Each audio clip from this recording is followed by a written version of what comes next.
এখন মমতা, এখন আমি সম্পূর্ণ সুস্থ। বুকের যন্ত্রণাটা দিয়ে কোথায় হারিয়ে গেছে, কথা বলতে আর আমার কষ্ট হয়ে যাবে।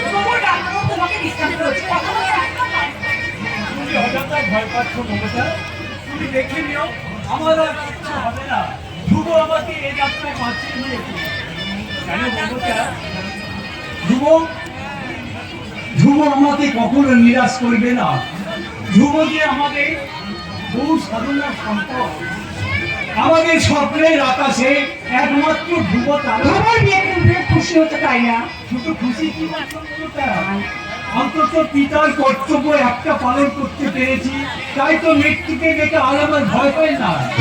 ওসব কথা খা, চলো এখন বিশ্রাম মেরে চলো, অনেক রাত হয়েছে। তুই এত রাত জেগে শুনে ধ্রুব হাতে এসে পড়বে। এই অসুস্থ শরীর নিয়ে আপনি এখনো এত রাত পর্যন্ত জেগে আছেন? অসুস্থ কোথায় রে? আমি তো সম্পূর্ণ সুস্থ। বাবা, মনের দিক থেকে আপনি সম্পূর্ণ সুস্থ হলেও শরীরের দিক থেকে আপনি সম্পূর্ণ সুস্থ নন বাবা। তাই বলছি, ছেলে মানুষই না করে বাড়ি থেকে বিশ্রাম নেবেন। চলুন বাবাকে নিয়ে উপরে যাও, আমি তোমার বৌমা তোমার না না শোনা, আজকে কুসচ্ছা অনেক কর্তব্য, সেই কর্তব্য পালন না করলে কোনো স্বামী স্ত্রী আদর্শ স্বামী স্ত্রী হতে পারি না। মা, তোর বাবা যদি ভাবিস না, আমি তো আছি, তুই যা বাবা। বেশ, তবে তাই হোক মা। তোমাদের আশীর্বাদ পাথরে পড়ে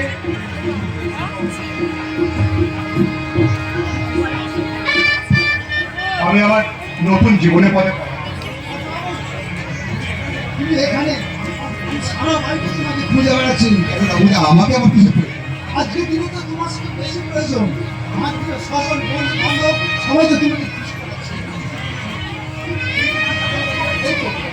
কিছুক্ষণ আগে একটা বউ তোমার সঙ্গে দেখা করতে এসেছে। বউ? হ্যাঁ বউ। তোমাদের সুন্দর সিঁদুরের টিপ, শীতেতে সিঁদুর, নাকাতে ঘুমটা, লক্ষ্মীর প্রতিমা।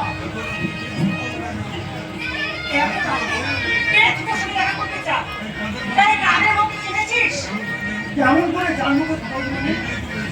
এই নিয়ে তো মেজো বাবা ছোট বাবু নিয়ে পারবো। মেজো বাবু বলছে অসম্ভব, এত রাতে এত অঙ্গত করছে, মহিলার সঙ্গে দেখা হবে না। কেন দেখা হবে না? আমি তো তাকে বাড়ির ভেতরে গিয়েছি। তাকে বাড়ির ভিতরে নিয়ে এসেছিস কেন? তাকে তো না নিয়েছে কোনো উপায়ই ছিল না। সে আমার হাত দুটো ধরে বললো, আমি তোমার দিদির মতো, তুমি আমাকে একটা বার তোমার দাদার সঙ্গে দেখা করে দাও। তার সঙ্গে দেখা না হলে আমার ভীষণ ক্ষতি হয়ে যাবে। কিন্তু আমি জানতে চাই মেয়েটা কে?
হ্যাঁ হয়ে গেছে, আর এটা ভুল করছে। কেন তুমি আমার কাছে ঢুকে এসেছো? যাও, চলে যাও এখান থেকে। আর কখনো কোনো আশারে তুমি আমার কাছে আসবে না। আমি জানতে চাই ওই মেয়েটার সঙ্গে তোর কিসের সম্পর্ক, আর কিসের প্রয়োজনে ওই মেয়েটা তোর সঙ্গে দেখা করতে এসেছে, আর কেনই বা তুই এত রাতে ওকে বাড়ির বাইরে যেতে বলছে? ওর সঙ্গে আমার আমার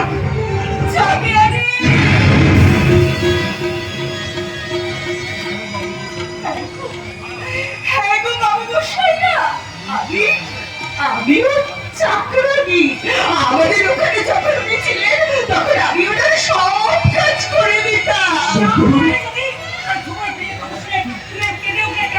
দুঃখে তোমার দুঃখে বাবু আমায় বলেছিল বকুল, আমার যখন বিয়ে হবে তখন তুমি নিচে দাঁড়িয়ে থেকে সব বাচ্চাতে উড়ে দেবে।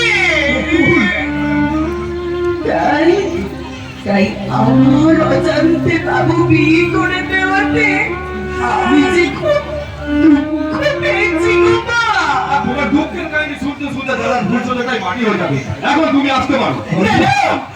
না না, দয়া করে আপনারা আমাকে চলে যেতে বলবেন না। আমি যে অনেক আশা নিয়ে এই বাড়িতে এসেছি। হ্যাঁ গো, হ্যাঁ। আমি ওখানে যা করে দিতাম তোমার জন্য, এখানেও ঠিক আমি তাই করে দেব। আপনারা দয়া করে আমাকে এখান থেকে চলে যেতে বলবেন না। আপনারা আমাকে যখন যা বলবেন আমি সব করে দেব। আমাকে যখন যেটুকু খেতে দেবেন আপনারা তাই খাবো আমি।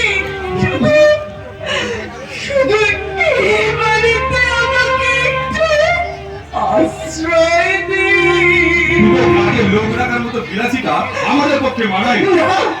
না বাবু না, এর জন্য আমাকে একটা পয়সাও দিতে হবে না। পেটে তো কিছু দিতে হবে, তার জন্য একটা মিনিমাম খরচ তো আছে।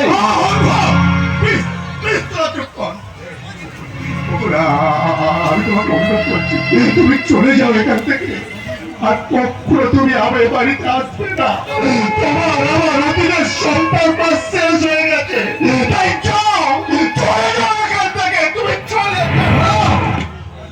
ওকে চলে যেতে হবে না, আজ থেকে ও এই বাড়িতেই থাকবে। কিন্তু বাবা, ওর খাওয়ার জন্য যে টাকা খরচ হয় তা তোমার মাইনে থেকে কাটা যাবে না। আর ওর উদ্দেশ্য অসত্যি মত, তার বিচার করব আমি। এই যে বন্ধু মহোদয়গণ, এবার দয়া করে আপনাদের বিচার সভাটা ভঙ্গ করবেন কি? হ্যাঁ, আমি একটা সামান্য চাকরানি কিনি, তখন থেকে আপনারা যে বাড়াবাড়ি করছেন তাতে মনে হচ্ছে আপনাদের ছেলের বিয়ের চেয়ে ওই চাকরানি পাওয়ার আনন্দটাই অনেক বড় হয়ে যাচ্ছে। বাড়ি আত্মীয় স্বজনরা আছে, ওরা শুনতে পাবে। তাই ভাবে, তাতে আমি কি করবো?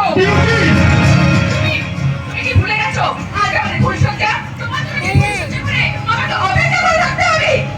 ওমা, তুমি তোমার ঘরে যাও, ধ্রুব একটু পরেই যাচ্ছে। না, ধ্রুব এক্ষুনি আমার সঙ্গেই যাবে। কেন, স্বামীরা মুখে আনলে কি মুখে ফুসকা পড়ে যায় নাকি? তা তো হয় না বৌমা। স্বামী না বুঝতে পারলে স্বামীকে অসম্মান করা হয়। তুমি কি জানো না, মেয়েদের কাছে স্বামী হচ্ছে দেবতা। দেবতা? স্বামীকে দেবতা বলে মনে করবে? এইরকম কাহিনী অশিক্ষিত মেয়েদের দল। আমার মতো উচ্চ শিক্ষিত আধুনিকা মেয়েদের কাছে স্বামী হলো বন্ধু। বাহ, বাহ, চমৎকার বৌমা, চমৎকার। তোমাদের ওই অসংখ্য উচ্চ শিক্ষিতার বিচারে স্বামী হলো বন্ধু, আর বৃদ্ধ শ্বশুর শাশুড়ি হলো চাকর আর চাকরানি। জানিস ধ্রুব, মৃত্যু শয্যায় শুয়ে আমি স্বপ্ন দেখতাম রে, আমার ধ্রুবর বিয়ে দিয়ে আমি মনের মতো একটা বৌমা আনবো। ধ্রুব আমার কথা রাখতে গিয়ে বিয়ে করলো, কিন্তু কিন্তু যাকে আনলো সে বৌমা নয়, একটা মস্ত বড় বৌমা। কি? আমাকে এত বড় অপমান! সম্মান করে সজ্জা করা যায় না বাবা, এটা আদায় করে নিতে হয়। আশা করি সম্মান দেওয়ার নেওয়ার ব্যাপারে এবার থেকে তুমি সচেতন থাকবে। এই যে, মানে এইভাবে অপমান করার কারণটা কি? সবকিছু অর্থের মূল্য চাকরিটা। আমি এখনই বলছি দাদা, আজই এই চাকরিটাকে বাঁচিয়ে চালাও, নাহলে কিন্তু এই বাড়িতে অশান্তি ঝড় বসে চালাও। শোনো বাবা, আমি তোমাকে 10 মিনিট সময় দিয়ে যাচ্ছি।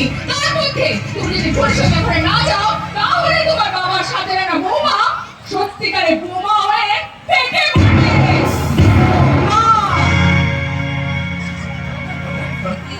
দাদা, তুমি কি এখনো চুপ করে থাকবে দাদা?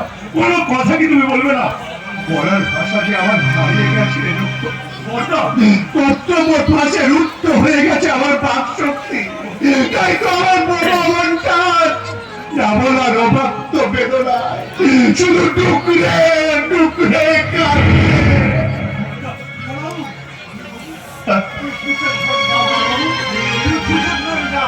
দেরি হলে আমার হয়তো ভোজন খুশি আমি কি না দেরি করলাম তুমি যাও তুমি যাও অসম্ভব। যার মনের সঙ্গে আমার মনের কোনো মিল নেই, যার চরিত্রের সঙ্গে আমার চরিত্র সম্পূর্ণ বেমানান, তাকে আমি স্ত্রীর স্বীকৃতি দিলেও স্ত্রীর মর্যাদা দেওয়া আমার পক্ষে সম্ভব নয়। তুমি ঠিকই বলেছো। তোমার এই জীবনের অসম্ভবী অসহায়তার কথা আর কেউ না বুঝলেও আমি তো বুঝলি। তাই সব চেনে বুঝে আমি তোমাকে বলে যাচ্ছি মাতা, সিদ্ধান্তটা তুমি না মাতা। কাকে তুমি আপন করে নেবে, তোমার ওই লক্ষ্মী সাথী স্ত্রীকে নাকি নাকি তোমার এই ভালোবাসার সিদ্ধিকে বলতে, তুমি এই ভালোবাসার সিদ্ধিকে তোমার তোমাদের ভালো আমি নক্ষত্র, আমি তোকে কেমন করে বোঝাই রে? তুই অগ্নির সাক্ষী সিঁদুর এসছে আমার কাছে আমার ভালোবাসার সিঁদুরের মূল্য অনেক অনেক বেশি। তুমি চুপ করো। আজ তোমার ফুলসজ্জা, তোমার স্ত্রী তোমার জন্য নিজের ঘরে অপেক্ষা করছে। তুমি যাও। আমি মহাপান্তায় করেছি, আমি নির্মম নিষ্ঠুরের মতো তোমার ভালোবাসাকে খুন করেছি। তুমি আমাকে অভিশাপ দাও বকুল, তুমি আমাকে অভিশাপ দাও। আমার কথা শোনো, আমার কথা শোনো, তুমি যাও। কখনোই বিউটির কাছে যাবো না। তোমাকে আমার মাথা টিপি, তুমি তোমার ফুলসজ্জার ঘরে যাও। ওগো, ওগো, তুমি যাও। তবে তাই তো, তোমার দু চোখের জল দিয়ে লেখা হোক শুধুমাত্র জীবনের সত্য। তোমার যেন তোমার মন্দির টুকরে টুকরে যাবো, তোমার ব্যস্ত জীবনে হাহাকার হোক আমার ফুল চর্চা, আর তোমার মুখটা কাটার শুরু হোক আমার ফুল চর্চা ছাড়ায়, আমার ফুল চর্চা ছাড়া। ওগো, তুমি যাও। এসো না তুমি যাও। এসো তুমি যাও। এসো। আজ মিষ্টি রাতে যদি বৃষ্টি ঝরে তোমার মনে আর আমার মনে, আজ মিষ্টি রাতে যদি বৃষ্টি ঝরে তোমার মনে আর আমার মনে, প্রকৃতি বলো প্রকৃতি, প্রকৃতি বলো প্রকৃতি, আজ মিষ্টি রাতে যদি বৃষ্টি ঝরে তোমার মনে আর আমার মনে, আজ মিষ্টি রাতে যদি বৃষ্টি ঝরে তোমার মনে রাত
ভালোবাসা